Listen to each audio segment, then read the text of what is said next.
Okay. Well, good afternoon, everyone, and very welcome to the SDG number 9 discussion.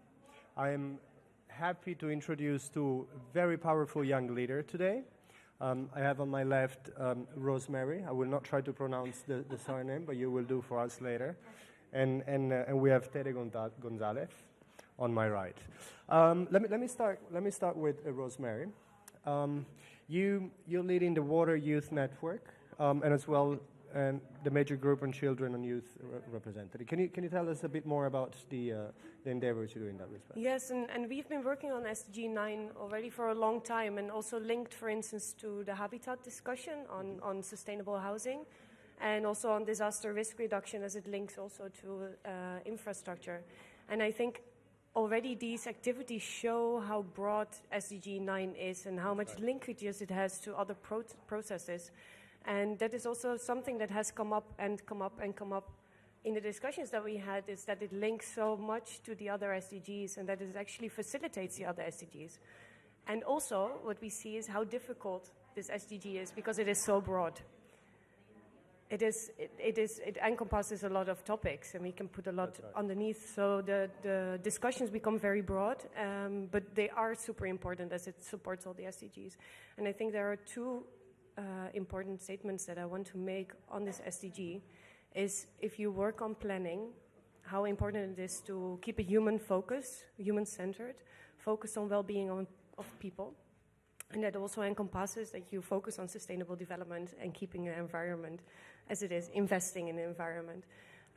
But what we see in the water sector, for instance, is that there is a lot of tendency to make short-term decisions that are actually fueled by money, very short term, and how important it is to make long-term decisions that are actually focusing on the well-being of people, but also on the environment.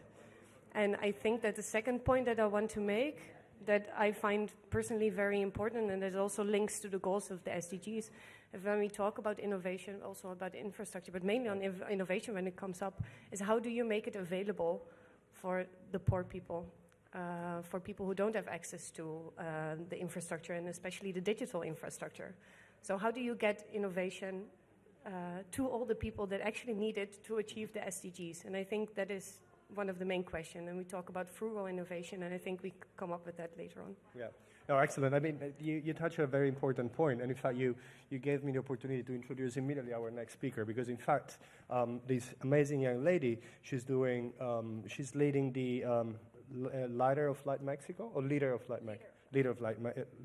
Mexico, and it's really about innovation and how you can bring innovation down to the most disadvantaged area, but also the most disadvantaged population. Tell us a little bit more about it.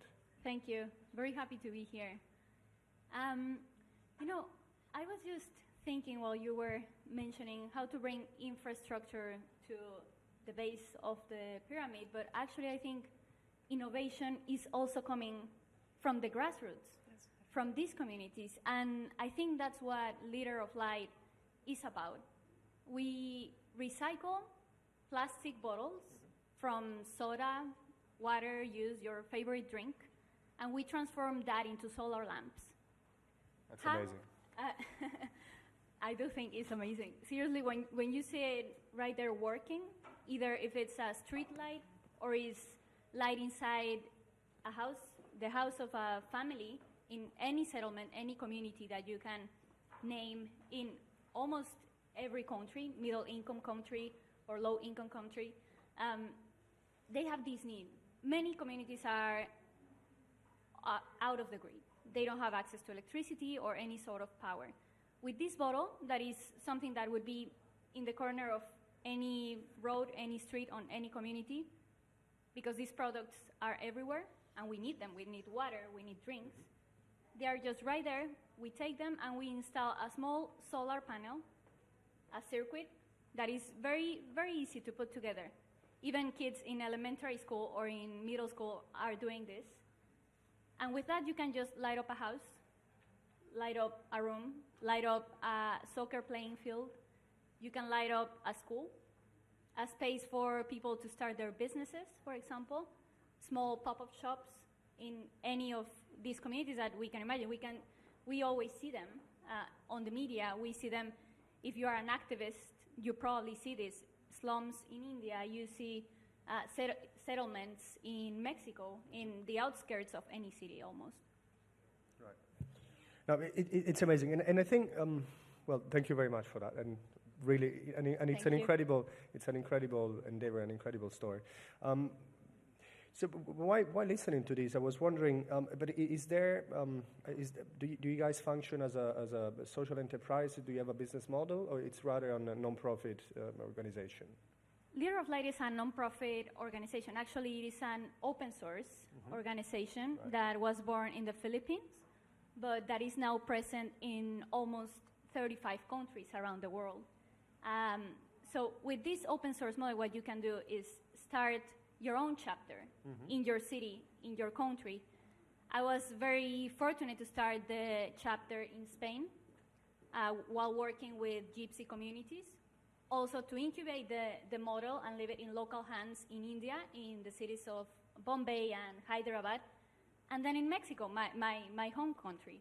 And what you see is just people take ownership not only of the project, but they are empowered to build an ecosystem that makes this organization and this project, this simple and replicable technology, sustainable. Because you build partnerships in the local level. You build a local chain of resources that they can use to make their own lamps. Leader of Light doesn't want to create any sort of dependence from the project. We try to build everything in the local level. Because if not, we would be just importing products, a solar lamp from another country. But the ideal scenario here is that communities have the resources right there, local talent, local partnerships, and local light, and a local expert to fix them, so they can do it as many times as they want, everywhere. If they are going to build a new school, a new house, a new room, they can just install their own light with very simple resources. I think, yeah, but it's really amazing. And the reason why I was asking if there is a business model is because we've been recently discussing a lot about the importance of social entrepreneurship. And social entrepreneurs as really agent of changes, and one of the social group that is most active in achieving all the SDG throughout the spectrum. But maybe I want to continue this discussion, also bringing the attention to the inclusive and sustainable industrial development, because you both talk about infrastructure, you both talk about the importance of innovation, and possibly about the importance of being inclusive when we talk about inclusive, but also sustainability. But inclusive and sustainable industrial development, which is very much what my organization does. I'm from UNIDO, the Industrial Development Organization of the UN. We focus really on make sure that every portion of the society can reap the benefit of economical growth. So when we say inclusiveness, we're talking about young people, we're talking about women, we're talking about disadvantaged portion of the population, and to make sure they also benefit from the industrial development. So, and I think this is really the new narrative within the SDG and the SDG 9, that it's no one is left behind, but it's not simply taking care of them, but making sure that they participate actively. And I think both of you are doing that in a very meaningful manner. Maybe. I have a question though to you, because you say, I'm so sorry, I'm hijacking. No, because I agree completely. No. It's also the question what you say about inclusiveness and inclusive development, and I'm sorry from a perspective from the major group of children and youth, also from the What a Youth Network, say you are working with young people in the countries, young people who are setting up the projects and are working with the communities, is it? Mm-hmm. So how does, from a social entrepreneur perspective, how do, and as young people, how do you reach out to the community and make sure that it's an inclusive process, and how does it fit in also into your business case? Yeah, first of all, we don't arrive to a community just to knock the door. We need to build the partnerships, and many times the communities already know about the project because a neighbor community got it. But we always work with local organizations. In the case of Mexico, we partner with COELET, which is another organization that is working to prevent violence, addiction, and crime in the community, so they already have the access. They know there is perhaps this need, And we always build a participatory process, because if not, this wouldn't be a replicable model in local hands. So that way we ensure that this is an inclusive project, but inclusive, I mentioned an ecosystem before. So including the community itself, of course, working with the local leaders. Sometimes the local leader is the owner of the only small business, the only shop in the community, for example. We work with them. We work with the young people right there that become, honestly, the project is very novel in the sense that it's attractive, that you can put light on a house or on a street, on a road, in 45 minutes with a plastic bottle that was just right there. So it is very interesting for young people just to join an innovative cause, because they're already thinking of solutions. They already have solutions to be on the grid. But in this case, it is something new. So it is very attractive, and they include automatically their families. If you get the kids, the adolescents involved, they are in charge of spreading the word. But also, speaking about the ecosystem, how to enable universities around to be volunteers, how to enable and to engage local companies that are around to also, for example, do a CSR program there. So we try to be inclusive at all levels, not only on the outside part, but especially in the core of the project with the community that is going to, and I don't like to call them beneficiaries, just the people that are learning this model to apply in their own community and that are going to probably innovate on it as time goes forward. One interesting element that you brought up is that how innovation is linked with young people and the interest and the passion that young people have in innovation. And I'm sure that you have seen also that in your projects, and also in the work that you do with a major group. Yes, it is actually, but this goes back again to the point I made earlier, is that young people are using internet more often, and what we see normally also in the big researches, what comes up is that young people use internet most, and only what differs is age. So the older people are at this moment, the less internet they use, and actually the poorer people are, the less internet they use. So I think also that linkages to internet and the curiosity people have, and I think also what is linked to it is a willingness to change something, so you say the eagerness to make a difference in your community and to reach out, and I think that's what you're tapping into as well, and that is a drive that is super important to harness. It's what we are talking about at the ECOSOC Youth Forum as well, is to harness for the change of the SDGs and to acknowledge and to give space, and that is something maybe that is important to discuss as well, because you as a social enterprise, or what you're doing as a non-profit organization, it jumps into a gap that the government leaves open in a way, is it? And how do you see? Yeah, no, that's completely true. In many places, infrastructure is still not equitable. Many people have been, in fact, left behind. Where there is no infrastructure, there is a settlement, families, people with name and last name that have been left behind. So civil society is responding, young people is responding with innovative solutions, in this case, Leader of Light, but there are many other projects. For example, I'm thinking about this entrepreneur that is called Utopica, that participated in the Young Americas Business Trust,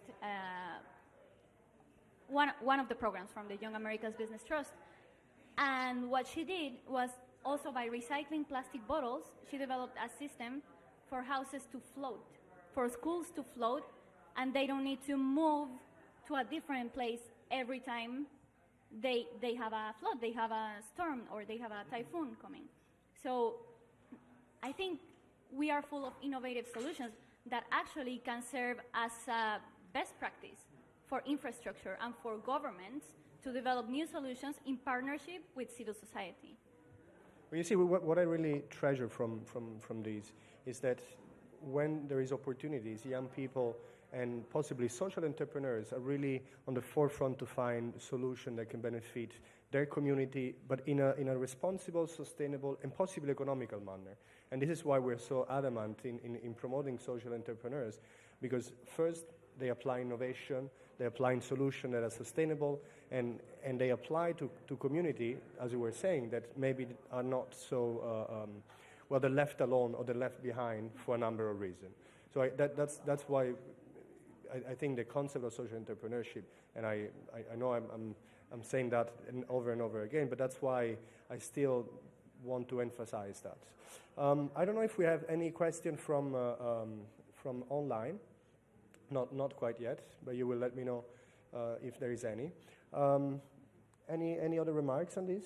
I think that we touched on a number of very interesting things. You talk about the ecosystem, but also the importance of being inclusive and in a very sustainable manner, both at infrastructure level and with innovation, but as well as the industrial parts and the industrial development. Yeah. Any final thoughts? Well, and I think that, well, coming back to the enabling environment and how important it is to have a city, as you talked about, if your school floats and you can still go to school after a disaster, for instance, that is amazing. But that also contributes to the well-being of people and well-being of people that can then, contribute to their societies.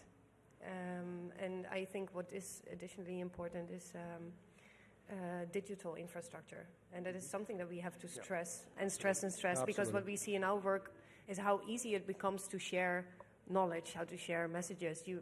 Face-to-face meetings are the most important ever, and that never goes away. But to be able to follow up and to learn from somebody who is across the globe and to be able to implement that in your, that also fuels social innovation in a way. So you're absolutely right, and I think it came out in a number of occasions during the past 2 days. The importance to continue to invest and increase the investment in infrastructure based that is IT-based infrastructure, access to internet, access to information. Certainly a key area. Any last thought? Any last reflection? And I think then we have a question from the floor. Okay. I was thinking about youth's inventiveness.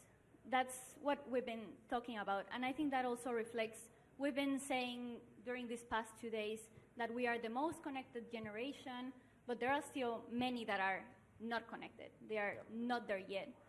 But being the most connected generation, for those who are, is a big responsibility, and it's also a mirror of this. I think it's a mirror of how connected the SDGs are. We are talking about Goal 9, but you cannot achieve Goal 9 if you don't touch climate change, or if you don't touch gender equality, or if you don't touch any of the other goals, sustainable and responsible consumption, for example. Absolutely. That is absolutely linked to Goal 9. And decent work, industry, infrastructure, that means jobs for young people like us. Perfect. Do we have a question? Yeah. Question following up on the comment related to digital infrastructure as one of the targets of Goal 9. My question is, how can we use digital infrastructure as a conduit for both innovation, industrialization, and resiliency, and access to energy, to water, and to other sort of basic resources, even healthcare? So leveraging ICT infrastructure for access to other resilient basic needs.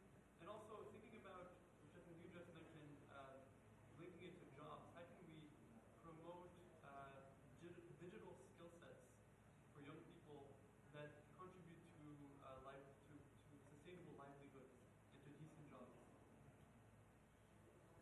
You want to start? I think there are two things that I want to highlight. I think what internet enables us to do is sharing knowledge over great distances that we normally would not be able to do.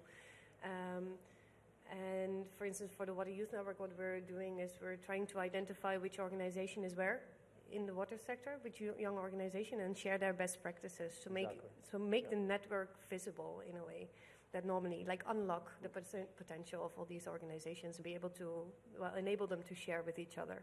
And the major group of children and youth is working on the science policy interface, where young people can come in line when you have young engineers, where you have young scientists, young practitioners, that are able to share their knowledge with each other, and also that enables them to then voice their ideas also, not only among the young people, because we should not stay among young people, but we really have to exchange. Please don't stay in the silos.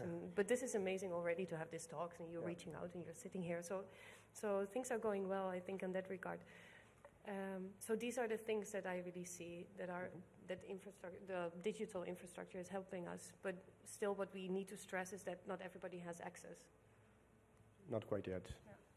Yeah, I think your question was like how you save the world through goal 9. No, but yeah, no, I completely agree with what you said. Having digital access means you can study, you can gain skills, you can even be in a rural community, but if you have access to internet, you can build your own business and be on an accelerator that is 3,000 of miles away. So that opens just a whole new set of skills, opportunities. You can even work, you can do freelance, and there are many platforms for you to apply to jobs and work from home. The challenge is to build this infrastructure and to reach everywhere. That's the challenge, because also while people is left behind, all of these goals are left behind. Right. We don't achieve them. So I completely agree with what you said. Yeah, and if I can recap, we have ICT as an enabler for certainly job creation, but also networking and information sharing. So therefore, the knowledge it's shared in a democratic manner. Yeah. And I think this is the most also. Yeah. It's the most important and revolutionary moment in our history. Education and information is actually free for everyone, and never the history of humankind has witnessed that. And then what I also see is that internet can promote entrepreneurship development, can promote access to finance and access to resources. So certainly it is an important enabler for goal number 9, but I think throughout, as you were saying, throughout the spectrum of all the SDGs. I think we're almost there. I don't know if you have any last thought for our online audience and our physical audience. So many thoughts, because SDG 9 is so big. But I found your story very, very inspiring, and that you shared, and really see what young people can achieve and how much you can do, and for societies, and how much space there is for change, actually, for positive change. And not only in, that you can address every aspect of these SDGs when you want to. And I think that's really, really inspiring and needs to be told more and more. Yeah. Absolutely. Yeah, just an invitation. I really think we all can launch our own initiatives, our own causes, and believe in them and act upon them. Leader of Light is not just about light. We want a better life quality in every sense. So please come partner with us. Like perhaps the next Leader of Light will have Wi-Fi for the family, or perhaps the next Leader of Light will also have a mobile phone that you can charge right there. Or, I mean, the possibilities are infinite. Yeah. And partnerships, I really love goal 17. I think partnerships are key for every single one of the goals. And I've seen, like, my first-hand experience is that without partnerships, without a healthy ecosystem, we cannot really achieve anything, and especially young people, because we need intergenerational work. We cannot work in silos. We need children. We need adults. We need everyone on this boat. So I just want to convey the message that we need to work together across sectors, across generations, and with absolutely all genders. We cannot leave anyone out, because if not, the plan is not complete. Well, thank you. You're two amazing young ladies and two amazing youth leaders. Thank you. And I think what I feel is shared by the audience online and offline. Thank you for being with us today, and keep up the good work. Yeah, thank you for hosting this.